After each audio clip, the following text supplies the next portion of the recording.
رب زدني علما.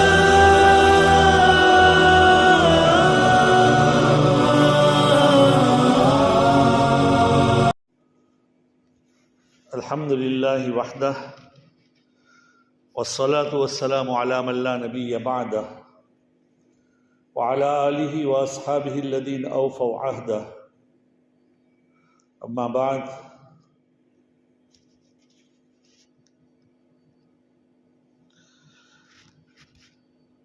عن النبی صلی اللہ علیہ وسلم انہ قال: اذا كان ليلة النصف من شعبان فقوموا ليلها وصوموا نهارها، فإن الله ينزل فيها لغروب الشمس إلى سماء الدنيا فيقول: ألا من مستغفر لي فأغفر له، ألا من مسترزق فأرزقه، ألا مبتلا فأعافيه، ألا كذا ألا كذا حتى يطلع الفجر.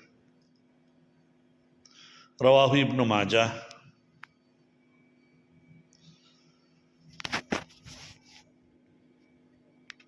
صدق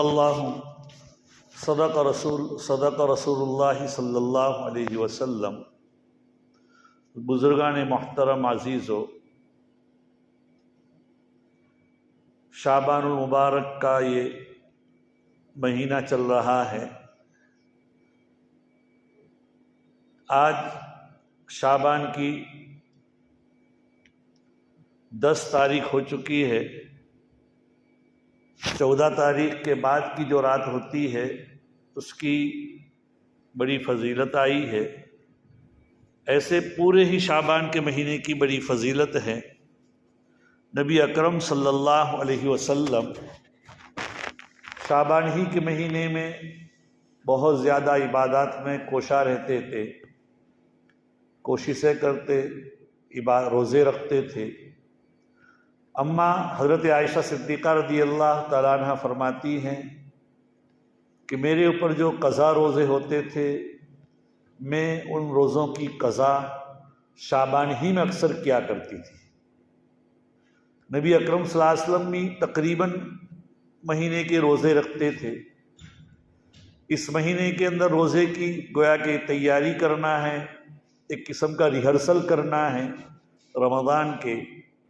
البتہ احادیث مبارکہ سے یہ بات ثابت ہے کہ آدمی روزے رکھے لیکن مہینے کے آخری 27 دن تک، مثلا 28-29 کو نہ رکھے شعبان کے، تاکہ رمضان کے لیے آدمی قوت حاصل کر سکے، اس کے اندر ایک قوت باقی رہے.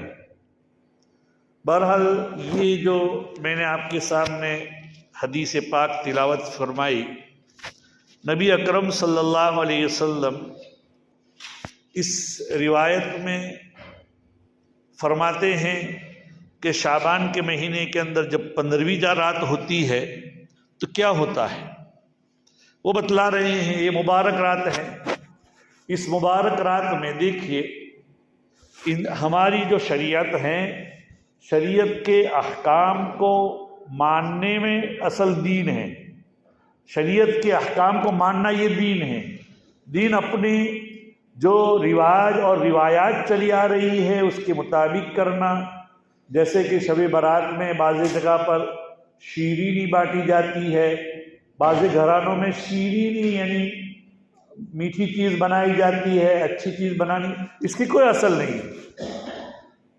کوئی ضروری نہیں سال بھر جب چاہو تب جیسے شیرینی یا آپ دعوت کر سکتے ہیں، ایسے شب برات میں بھی کر سکتے ہیں، لیکن یہ ضروری نہیں.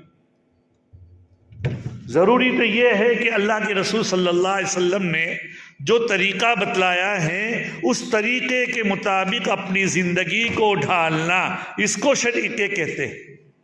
ورنہ شریعت کے خلاف کرنا، اس کو ضروری سمجھنا، اس دین میں شیرینی کرنا، پیسے بچوں میں بانٹنا، مٹھائیاں تقسیم کرنا، یہ کوئی اصلیت اس کی نہیں ہے، بلکہ یہ شیطان نے ہمیں ان چیزوں میں مشغول کر دیا ہے، اور مشغول کرنے کی بنا پر ہم دوسری عبادات سے کیا غافل ہو جاتے ہیں.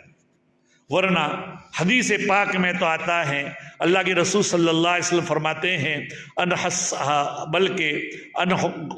ان غزیف بن الحارث الثمالی قال قال رسول اللہ صلی اللہ علیہ وسلم ما احدث قوم بدعة الا رفع مثلها من السنة فتمسكم بسنة خیر من احداث بدعة رواہ احمد۔ حضرت غزیف بن حارث ثمالی رضی اللہ تعالیٰ عنہ فرماتے ہیں اللہ کے رسول صلی اللہ علیہ وسلم نے فرمایا جو قوم کوئی نئی بات ایجاد کرے جس کی دین میں کوئی اصلیت نہ ہو، جیسے کہ حلوہ بنانا، اس دن مٹھائی تقسیم کرنا، میٹھی چیز بنانا، اچھے سے اچھا کھانا بنانا، یہ اس دن کی کوئی اصلیت نہیں ہے، تو اس دن اگر یہ بناتے ہیں، اللہ کے رسول فرماتے ہیں جتنی ایسی کوئی نئی چیز جو قوم بھی ایجاد کرتی ہے ان سے ایک اللہ سنت اٹھا لیتا ہے، اور جیسے درخت کو اپنی جگہ سے ایک مرتبہ اکھیڑ دی جاتی ہے، اکھیڑا جاتا ہے تو دوبارہ وہاں وہ نہیں ٹھہرتا اور دوبارہ اگتا نہیں ہے، ایسے ہی اس نے ایک بدعت کو ایجاد کر کے ایک سنت کا قلع کما کیا، سنت کو اپنی جڑ سے اکھیڑا۔ اس لیے عزیز و دوستو، آدمی خلاف پیمبر کسے رہ گزید، ہرگز بمنزل نخواہد رشید، کہ اللہ کے رسول صلی اللہ علیہ وسلم کے بتلائے ہوئے طریقے کے اوپر اگر آدمی چلے گا تو ٹھیک ہے، وہ اپنی منزل پر پہنچے گا، ورنہ وہ اپنی منزل پر کبھی بھی نہیں پہنچ سکتا۔ اللہ کے رسول کے طریقے کے علاوہ کو طریقے اختیار کر کے دوسرے اپنے راہ راست پر کبھی پہنچ نہیں سکتا۔ تو عزیز و دوستو، یہ شب برات کی رات آتی ہے۔ شب برات کی رات میں کیا ہوتا ہے؟ شب برات کی رات میں ہوتا یہ ہے کہ اس رات میں عبادات بڑی مشغول ہیں، بڑی عبادات کرنا اس کی بڑی فضیلت وارد ہوئی ہے۔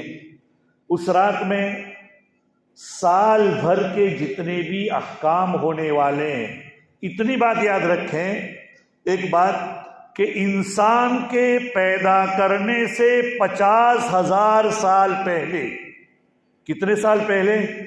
انسان کے پیدا کرنے سے 50,000 سال پہلے تقدیر لکھی جا چکی ہے کہ کون کب پیدا ہوگا، کون کب مرے گا، کون کیسا رہے گا، کون اپنا ہوگا، کون غیر ہوگا، کون اللہ والا ہوگا، کون اللہ کا دشمن ہوگا، کون فسادی ہوگا، کون کیا ہے نیک و صالح ہوگا، کون وسیع الرزق ہوگا، کون ضیق الرزق ہوگا، کون حلال الرزق کے حلال والا ہوگا، کس کی عمر کتنی ہوگی، یہ ہر چیز لکھی جا چکی ہے، لیکن یہ اللہ کے علم میں، اللہ کے علاوہ کسی کو علم میں، کسی کے علم میں۔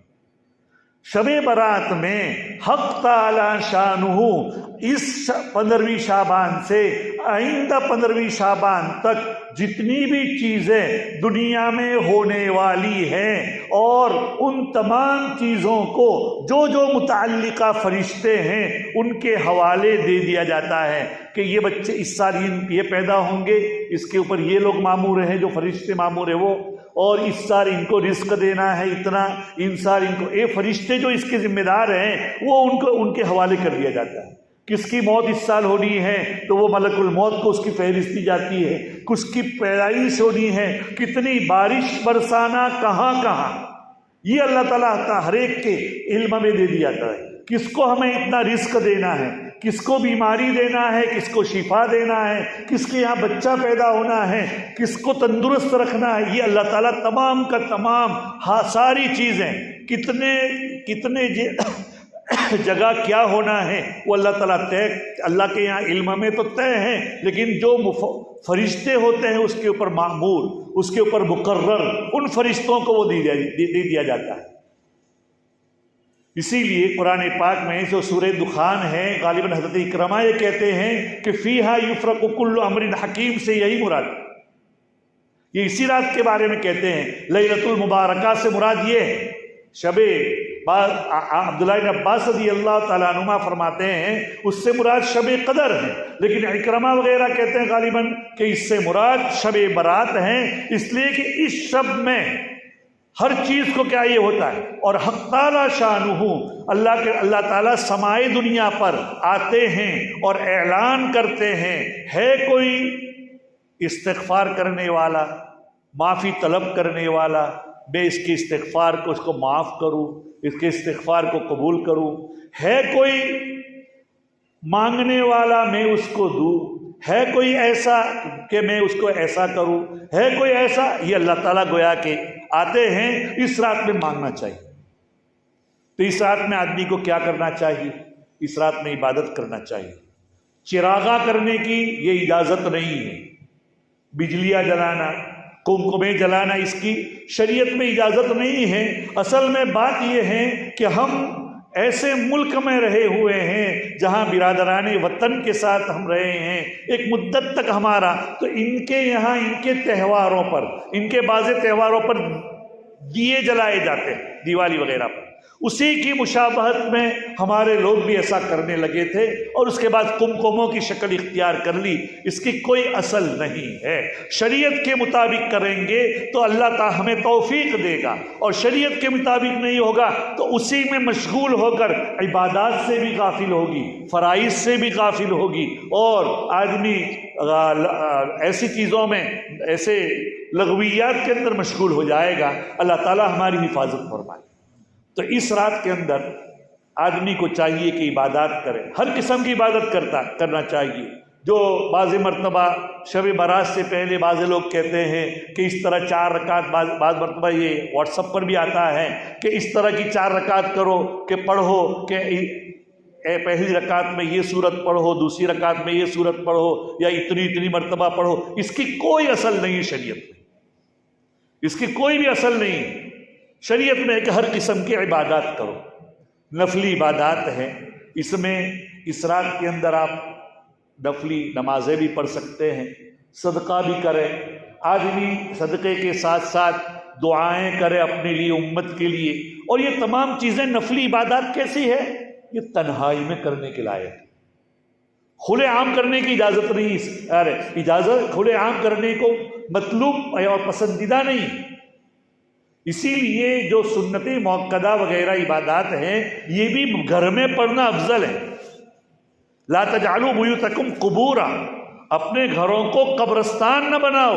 جیسے قبرستان میں قبر کے اوپر نماز نہیں پڑھی جاتی، ایسے اپنے گھر میں عبادت ہی نہ ہو، ایسا نہ کرو۔ گھر میں بھی کچھ عبادت ہے کیا کرو۔ تو اصل تو اب سنت موقدہ کے بارے میں یہی ہے کہ اپنے گھروں کے اندر پڑھا کرو۔ لیکن بھائی بعض مرتبہ ایسا ہوتا ہے کہ آدمی کے گھر چھوٹے ہوتے، یا بعض مرتبہ ایسا ہوتا ہے کہ آدمی نکلا لیکن بھول گیا، اس لیے علماء اجازت دیتے ہیں کہ مسجد میں سنت پڑھ کر جاؤ، اور پڑھنی چاہیے۔ لیکن یہ جو شب قدر کی جو عبادات ہیں، یہ اس کے اندر عامتاً ہوتا یہ ہے کہ لوگ رات بھر جاگتے ہیں، گپ شپ ہو رہا ہے، ادھر ادھر کی اناپ شناپ ہانک رہے ہیں، باتیں ہو رہی ہیں، مسجد کے اندر ٹولے کے ٹولے بعض مرتبہ بن جاتے ہیں، تھوڑی دیر تو عبادت کرتے ہیں، بعد میں کیا ہے، باتیں ہی ہوتی ہے۔ اس کی کوئی، وہ تو آپ نے جتنی عبادت کی ہے وہ بھی ضائع ہو سکتی ہے، بعض مرتبہ غیبت وغیرہ ہو سکتی ہے اس میں، اور دوسری برائیاں ہو سکتی ہے۔ اس لیے ایسے وقت میں ایسی عبادت کرے، جتنی ہو سکے اتنی مسجد میں، اگر گھر میں انتظام نہیں ہے تو مسجد میں کرے، ورنہ گھر جا کر آدمی اللہ کی عبادت میں مشغول ہو۔ دیکھیے گھر ایسا ہماری شریعت میں اخلاص مقصود ہے، اخلاص مقصود ہے، گھنٹے گینے نہیں جاتے کہ اتنے گھنٹے تم نے اللہ کی عبادت کی ہے تو یہ ہوگا، بلکہ اخلاص کے ساتھ اگر 2 رکعت پڑھی ہے تو وہ آپ کے لیے کافی ہے، آپ کی نجات کے لیے کافی ہے گھر میں جا کر۔ اور یہ گھر میں جا کر عبادت کرنا یہ اللہ کو بڑا محبوب ہے۔ آدمی ایسی عبادت کریں کہ اپنے گھر والوں کو بھی معلوم نہ ہو۔ اتنی بات آدمی کے لیے اپنے نام اعمال میں ایسے بھی معلوم ہو کہ میرے داہنے ہاتھ سے کیا ہوا بائیں ہاتھ کو معلوم نہ ہو۔ گھر میں بھی رات میں عبادت کیا کریں، رات میں آنکھ کھلیں تو اللہ تعالیٰ سے کچھ مانگ لیا کریں، استغفار کیا کریں بھائی۔ وَبِالْأَسْحَارِ هُمْ يَسْتَغْفِرُونَ، ایک عرب نے بھی لکھا تھا کہ اس سے مراد رات میں آنکھ کھلیں تب بھی استغفار کر لو تو تم ان لوگوں میں شامل ہو جاؤ گے جو صبح سویرے رات کے آخری پہر میں اللہ کو یاد کرنے والے۔ تو رات میں بھئی ایک آدمی، ایک بادشاہ نے کسی آدمی کو کہا کہ آج وہ اللہ کے، وہ ایک بادشاہ کے سامنے کوئی اپنا کام لے کر آیا، تو بادشاہ نے کہا کہ بھئی رات کو ہمارے پاس آنا، گھر میں تنہائی میں کچھ بات کرنا ہے۔ اب اگر تنہائی میں بات کرنے کے لیے بلایا، اب یہ آدمی جب رات کو مثلاً بلایا تھا، جس وقت 11 بجے بلایا تھا، پورے کے پورے جمگٹھے کے ساتھ جاتا ہے تو پسندیدہ ہے؟ ارے اللہ تعالیٰ تمہیں تنہائی میں بلاتا ہے۔ یہ اللہ تعالیٰ کی باتیں یہ ہیں کہ یہ عبادات جو گھر میں کرنے کی ہے، جو نوافل پڑھنے کی گھر میں پڑھنے کی ہے، تو اگر گھر میں پڑھو گے تو اللہ سے سرگوشی ہوگی، اور اخلاص کے ساتھ آپ دعا کرو گے تو دعا قبول ہوگی۔ دعا کی قبولیت کے لیے بھی کیا ہے؟ شرائط ہیں۔ اس میں ایک شرط یہ بھی ہے کہ قلب لاہی اور غافل سے اللہ تعالیٰ دعا قبول نہیں کرتا۔ حدیث میں آتا ہے کہ اللہ تعالیٰ سے دعا کرو تو بہت اصرار کے ساتھ اللہ تعالیٰ سے، جیسے ایک بزرگ کہا کرتے تھے کہ اللہ سے آپ دعائیں کرو تو اس طرح دعا کرو جیسے کہ چھوٹا بچہ اپنی ماں یا اپنے باپ کے پیر سے لپٹ جاتا ہے کہ ابا یہ تو دینا پڑے گا، یہ تو کرنا ہی پڑے گا، اللہ کے سامنے یہ کر دو تو اللہ کر ہی کے دے گا۔ تو یہ عبادات گھر میں کرو۔ اس رات میں دوسری عبادت یہ ہے کہ نبی اکرم صلی اللہ علیہ وسلم ایک مرتبہ زندگی میں آپ کا قبرستان جانا ثابت۔ اب لوگ کیا ہے، جم گٹھے کی جم گٹھے، ٹولے کے ٹولے قبرستان جاتے ہیں، پھر ادھر جا کر کیا قبرستان میں تھوڑی دیر جو اپنے مرحومین کو بخشتا ہے، لیکن راستے میں آتے جاتے ایران تران کی باتیں ہو سکتی ہے، کرتے ہیں میں نہیں کہتا، لیکن غیبتیں ہو سکتی ہے، یا کہیں بیٹھ گئے اور باتوں میں مشغول ہو گئے۔ نہیں، اس رات کے اندر تھوڑی عبادت کرو ورنہ سو جاؤ۔ سونا بھی عبادت ہے، لیکن تمہاری باتوں میں مشغول ہونا ہی نہیں۔ آپ اللہ تعالیٰ تمہارے آئندہ سال کا فیصلہ کر رہا ہے کہ آئندہ سال تمہارے بارے میں کیا کیا ہونے والا ہے، فرشتوں کو وہ اللہ تعالیٰ سپرد کرنے والا ہے، اور اس وقت میں بھی آپ غافل ہیں۔ اس وقت میں بھی ہم لوگ کیا کر رہے ہیں، ادھر ایران تران کی باتیں کر رہے ہیں۔ یا تو عبادات میں گزارو یا سو جاؤ، اس سے زیادہ کچھ بھی کرنے کی ضرورت نہیں ہے۔ عبادت میں کوئی قسم کی، جس میں آدمی جو قرآن کی تلاوت کرے، ذکر و اذکار کرے، نوافل پڑھیں، دعائیں کریں، اپنے لیے، اپنے گھر والوں کے لیے، امت کے لیے۔ ملک بہت حالات سے گزر رہا ہے، مسلمانوں کے اوپر بھی بڑے حالات ہیں پوری دنیا میں، اس ملک کے اندر، تو ان کے لیے بھی مانگے۔ دوسروں کے لیے جو مانگتا ہے، حدیث پاک میں آتا ہے، اللہ کے رسول صلی اللہ علیہ وسلم فرماتے ہیں کہ فرشتے کہتے ہیں کہ وَلَكَ مِثْلُ، تو ان کے لیے مانگتا ہے تو اللہ کے فرشتے جو بالکل معصوم ہیں، بے گناہ ہیں، وہ فرشتے کہتے ہیں تجھے بھی اتنا ملے، تجھے بھی ایسا ہی ملے۔ اور ہماری زبان تو گندی ہو سکتی ہے، ہماری زبان تو ناپاک ہو سکتی ہے، ہم گنہگار ہو سکتے ہیں، ہماری زبان سے نکلے ہوئے دعائیں قبول ہو نہ ہو، لیکن فرشتوں کی دعا تو اللہ تعالیٰ قبول کریں گے ہی۔ اس لیے عزیزوں دوستو، اس مہینے کی اور اس دن کی خاص طور پر قدر کرنی چاہیے۔ اس دن کی قدر یہی ہے کہ تم اس دن کے اندر اللہ تعالیٰ کی طرف متوجہ ہو۔ اس کے بعد والا جو دن ہے، یعنی 15ویں شعبان، جیسے کہ آج 15ویں رات ہمارے یہاں اس سال منگل کے بعد والی بدھ کی رات کو ہے، تو اس کے بعد والا جو دن ہے، اس دن میں بھی روزہ رکھنا روایت سے ثابت ہے۔ تو اگر اس دن روزہ رکھے تو کوئی حرج نہیں، لیکن سنت اس کو کہہ نہیں سکتے، مستحب کہتے ہیں۔ البتہ روزہ رکھے تو بھی کوئی حرج بھی نہیں ہے، بہت سے سلف کا یہ طریقہ چل رہا ہے۔ البتہ اس کے فضائل بیان کیا نہ جانا، یا اگر کسی آدمی کی عادت ہے کہ ہر مہینے میں 13، 14، 15 کا روزہ رکھتا تھا، جیسے کہ نبی اکرم صلی اللہ علیہ وسلم رکھتے تھے، عامتاً ایام 20 جس کو کہتے ہیں چاندنی راتوں کا، تو ان دنوں میں رکھے تو وہ اس کے لیے سنت ہو جائے گا۔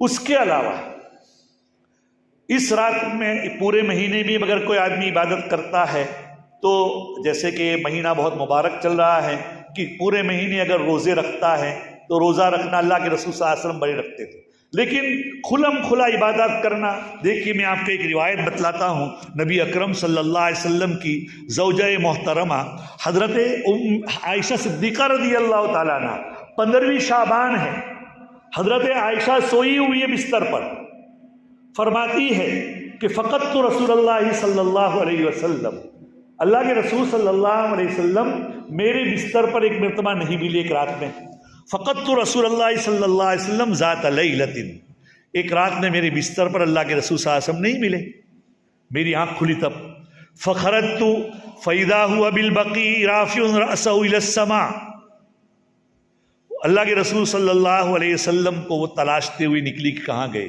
میرے محبوب صلی اللہ علیہ وسلم، کیا بات ہے کہاں گئے ہیں؟ تو ڈھونڈتے ڈھونڈتے جنت البقیع میں پہنچ گئی۔ جو مسجد نبوی جن لوگوں نے دیکھی وہ جانتے ہیں کہ جنت البقیع جو قبرستان ہے وہ بالکل سامنے ہے مسجد نبوی سے، تو اللہ کے رسول صلی اللہ علیہ وسلم وہاں دعائیں کرتے تھے، وہاں دعا کرتے تھے، تو اللہ کے رسول کا یہ قبرستان جانا ثابت ہے۔ یہاں میں جو کہنا چاہتا ہوں یہ کہ شب برات ہیں اور حضرت اللہ کے رسول صلی اللہ علیہ وسلم گھر میں تھے، یہ تو حضرت عائشہ کی روایت سے معلوم ہوا مسجد میں نہیں تھے، بستر پر لیٹ گئے ہوں گے۔ اللہ کے رسول صلی اللہ علیہ وسلم اپنے اہل و عیال کے اوپر بڑے شفیق تھے، بڑے ان کا خیال رکھتے تھے کہ کہیں میں عبادت میں مشغول ہو جاؤں، یہ تھکے ہارے دن بھر کے کہیں یہ بھی مشغول نہ ہو جائیں، ان کو تھک یہ ہو، تو اللہ کے رسول صلی اللہ علیہ وسلم کی ان کی رعایت میں ممکن ہے لیٹ گئے ہو، پھر آپ 15ویں شعبان ہونے کی بنا پر نکلے۔ اس کے بعد اللہ کے رسول صلی اللہ علیہ وسلم اسی روایت میں آگے آتا ہے کہ ان اللہ عز وجل ينزل لیلۃ النصف من شعبان الى السماء الدنیا فیغفر لاکثر من عدد شعر غنم کلب، اللہ تعالیٰ 15ویں شعبان کو آسمان دنیا، جو کہ 7 آسمان ہے، تو اللہ سمائے دنیا پر اللہ کی خصوصی رحمتیں نازل ہوتی ہے، اور بنو کلب کے بکریاں، ان کی بہت زیادہ بکریاں تھیں، ان کے بالوں سے زیادہ بکریوں کے ریوڑ بنو کلب کے تھے۔ عرب کا ایک قبیلہ ہے بنو کلب، تو ان کے بکریوں کے ریوڑ جو تھے، ان ریوڑ کے بالوں کی مقدار سے زیادہ اللہ نے لوگوں کو معاف کیا ہے۔ معلوم ہوا اس رات میں اللہ تعالیٰ سے اگر کوئی مانگتا ہے، اللہ تعالیٰ اس کی دعائیں قبول کرتا ہے، بخشش کرتا ہے۔ تو عزیزو دوستو، یہ رات آ رہی ہے، اللہ تعالیٰ مجھے بھی اس کی قدر کرنے کی توفیق نصیب فرمائے، اور جتنا بھی ہو سکے عبادات اپنے گھر والوں کو بھی رغبت دے، لیکن اتنا مجاہدہ نہ کریں کہ آدمی رات بھر تو نوافل پڑھتا ہے اور فجر کی نماز میں سویا ہوا ہے، ظہر کی نماز جماعت کے ساتھ نہیں ہو رہی ہے، عصر کی نماز غافل ہے، اس طرح نہ ہو، وہ پورا دن بھی ایسے ہی برکت والا ہے۔ اس لیے عزیز و دوستو، ان دنوں کی قدر کریں، خاص طور پر پورے مہینے کی، اور پھر 15ویں شعبان جو آ رہی اس رات کی عبادت کی۔ اللہ تعالی ہمیں توفیق نصیب فرمائے۔ وآخر دعوانا الحمدللہ رب العالمین۔